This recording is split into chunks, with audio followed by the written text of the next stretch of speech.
Salut l'équipe, j'espère que vous êtes en forme. Aujourd'hui, une nouvelle vidéo pour revoir des principes de base pour la prise de muscle. Donc à travers cette vidéo, je vais tout simplement vous donner les facteurs principaux qui contribueront à la prise de muscle et à l'hypertrophie musculaire en général. Voilà, ça me semble important pour moi de rappeler les bases qui sont essentielles pour progresser. Malheureusement, la plupart des pratiquants oublient ces bases et préfèrent se compliquer la vie avec d'autres techniques en se demandant quelle est la meilleure pour progresser. Donc là, je vais vous donner les 3 facteurs les plus importants qui vont stimuler la croissance musculaire. Donc en premier facteur, on a la tension mécanique qui dissocie la tension d'étirement, c'est-à-dire la tension que subit un muscle quand il est étiré, et la tension de contraction, donc la charge qui est subie quand un muscle se contracte. Donc en gros, ça correspond grosso modo au poids que vous allez soulever. Bon, bien sûr, pour qu'il y ait une réponse anabolique suffisante, il faut quand même que la tension soit assez conséquente. En général, on recommande d'utiliser des charges entre 60 et 90% de sa 1RM. À noter que la réponse anabolique sera légèrement supérieure pour des charges situées autour de 75% de votre répétition maximale. Bien sûr, associé à ça, il faudra être suffisamment proche de l'échec musculaire, c'est-à-dire qu'à la fin de votre série, vous devez avoir 2 à 3 répétitions maximum en réserve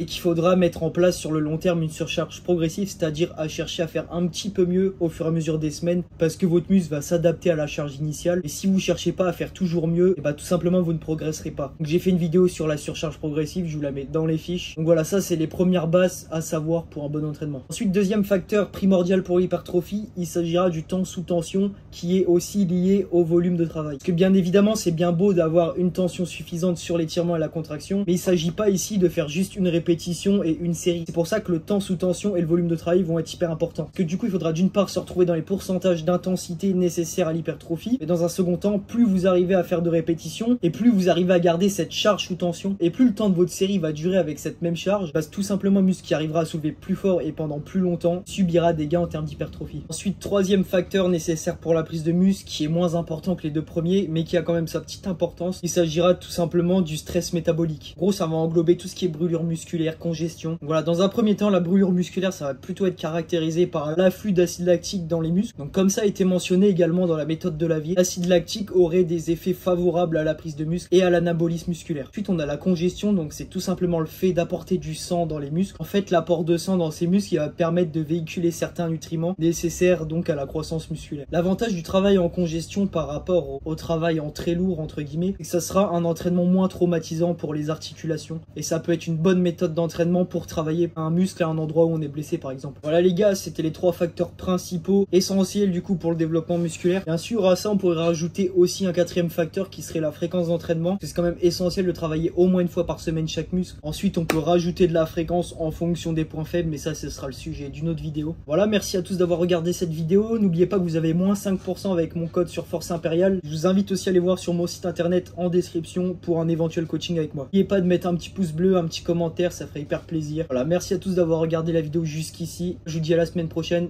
Ciao.